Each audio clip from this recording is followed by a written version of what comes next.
Take two. Okay. Okay, do you remember anything in the 60s at all? You're actually good. Nothing. No. Wait a minute, let's take that. It's take three.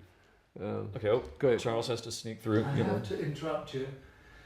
Colleen's called definitely is Album of the Month in the Observer magazine. Well, that's good. I hope you got that on. Excellent, excellent. It really didn't happen. It happened for so many people at the same time. It happened around when Elvis appeared, of course, and then everybody thought, yes, I'd like to do this because he inspired everybody. So it didn't start really happening for me till I started joining bands, and that's when, and I was in a lot of bands, blues bands and all kinds of bands. So just as a player, Mm-hmm. yeah. Well, I mean, you were singing from a really young age. When did that stop and you decide, well, it's like going to be the guitar or the bass is going to be the thing? Well, that wasn't anything serious. So that was something that, for a lot of my friends sang, so they're at school and stuff, people would come around and hear us all singing and pick certain guys and say, oh, would you like to make a record and whatever. So that wasn't really serious. It only got serious when I started singing with the Walker Brothers. Nights when John couldn't sing, I would sing at the clubs, because I was a bass player, So I would sing, and we were starting to work sessions. And if I hadn't become I think I've said this before, if I hadn't been a singer, I would have been a session musician probably by now. We talked to Peter Olive, and he was very proud and described in immense detail his reverberation device. Yeah. That was really the signature. Like, they kind of invented it for you. They had also natural echo chambers, which they don't have anymore. And it was down the hall, and you opened it up, and it was a tiled room with a microphone in it, with a speaker in front of it. But it was one of the best echo chambers in the country, if not the best. Yeah. The reason why you don't have it today is because everyone has videos. They can watch people. It was so rare to see that, we had a few television shows here, and it was rare to see people, and even the Beatles and everybody got mobbed like that because, they had to see you. They had to get to you. Look, I don't like pop people who bitch about, what's happened to them, but it does change dramatically, and there's no way to describe it to anyone else because it's phenomenal, The signals were out really that I better try something different, or else I would have to go into this situation, which eventually arrived, where I was making records with a company, basically, just to see off of contracts, because they actually thought some of these records were going to actually do something. I didn't know, but at that time I started to, it started to bother me, not because of the success or failure of anything, but the fact that I wasn't going to be able to do any more albums like that. That's what really got to me. I wasn't going to be able to have all that at my disposal. Are you talking about like the CBS records? No, I'm talking about Ed Phillips at the closing stages. After the fourth record, Till a Band Comes In was kind of a signal of, we're getting off you as a writer. We want you to do something else. That's when I started really, imbibing a little too much and things like that. So, I forgot the question. You see, it's still there. You went on the road, maybe for the last time, right? After Night Flights. Why did you guys play any of that material? Was it, there's still, because I think that it was you did a small tour. Well, nobody wanted to hear it. That's the thing. The tour, if I recall, the tour was, sort of a parting shot for everyone to make some money, I think. That's how far things had gone. So we knew that whatever public was there, nobody was going to want to hear that.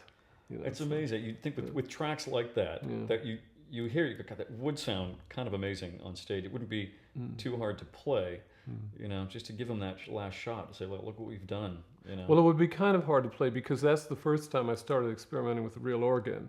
I've never used synthesized organs. So every time, even on tilt, we had to go to places and record different huge organs, and those things are gigantic. So, the one at the Albert Hall we used for that one. And I don't know if you've ever seen that, but it's as big as the Albert Hall itself. So that would be hard to take on tour. In the notes for the record, Ian Penman calls you the last modernist. Do you think that's accurate? I don't think I'm a modernist. No, I know what he means. He's probably talking about bold gesture, and you know, sometimes that's the case. I think that's what he means. Mm-hmm. It just does remind one of kind of a modernist poetry or something, and even the way it's laid out. I mean, there's. Are you pulling from anything? Nothing in modern. that period, or you're. No, nothing modernist. No, I mean, I have a great admiration for the modernists. I love all that stuff, but it's simply on now, you know. For my personality, when I'm writing anyway, you know, it's more like a Dostoevskian or a Knut Hamsun rather reaction, you know, a sort of the Knut Hamsun of hunger probably. It's that more than anything else. So would you consider the lyric as poetry, or is it something else? I don't think of it as poetry because, generally speaking, poetry isn't written to be sung particularly. You know, it can be a lot of things, but this stuff always has to be written to be sung, which makes it extra difficult because it's harder than poetry, in a sense. So, I mean, poetry is very difficult. You had said when you were talking to David that it's like building a conceptual art piece. Yeah, in a sense. Are you talking about actually building the songs? Like it's like building. Well, I imagine it is. I mean, I was trying to, you know, you notice we've been drinking that night, but I was trying to explain to him something about what it might be like, and that's the closest I can come to it. It's just building up things, you know, and with all kinds of extraneous things hopefully coming in that don't particularly belong together. But they arrive at the strangest times, and suddenly you have links. So it is a bit like that. Jarvis told us once that you're just obsessed with bass. I mean, I was a bass player. I mean, that's what I came from. So, you know, and we do, in a sense, I am harking back to when I was playing with bands in a sense, because you do get tracks that do rock. So you're going back to that, and of course we use baritone guitars on here as well. And so everything is kind of very low end, very high end, and the voice right in the middle where it should be, you know. It stops people latching on to any sort of artifice, you know, because there's a lot of it today. I mean, even in soul music or even so-called indie stuff, you know, you hear all these inflections, you know, it's cheesy, you know. I mean, there used to be these great soul singers, but now it's just everything's very cliched. So I don't want to have any cliches. So I'm trying to drain all of that away. So like I said, when you really do hit the emotional things, and you can hear it on the records, suddenly it'll open out and you'll hear it and say, oh yes, I caught that. That time I caught that, and other times I didn't make it, but that time, you know. Have you ever studied chant or any other form of singing since, just maybe out of curiosity? Or? No. After we made "Make It Easy on Yourself," you know, that when we had that first album, I started thinking maybe I better go and learn how to sing. I mean, you know, really like, you know, get some lessons. And I went to this poor. I don't say poor man that he was a poor man. He's a poor man because of the way I treated him. But he, a man called Freddie Winrose, and he was a good vocal coach. And so I went to him a few times initially, but because I was younger and everything else, I never went constantly. So I would turn up like 6 months later for another lesson, you know what I mean? So the whole thing was ridiculous. So I eventually just drifted away from it. But that's I'm not a trained singer. Some people would maybe look at the drift and put the experimental tag on parts of it, which imply that you're experimenting and it may or may not work.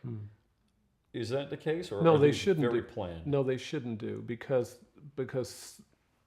generally everything is. I mean, I'm experimenting at home, you know, and I'm getting it all together and putting it together, but not so much in the studio. So no, it's very thought out and in playing. Anything can go wrong in the studio in the right way. So I allow for all of those accidents to happen, of course, you know, and I'm looking forward to that experience as well. But no, we don't go in there, and there's not a lot of guys wandering around in black suits twiddling knobs. You know what I mean, and noodling around. We don't have time for that. So it's very disciplined, and everyone has to be very clear. So is that kind of something you bring with you, maybe from the '60s recording? Yes. Because things were just, had to be You ready. had to do it. In those days, you had to do 4 tunes a session. It was absolutely required.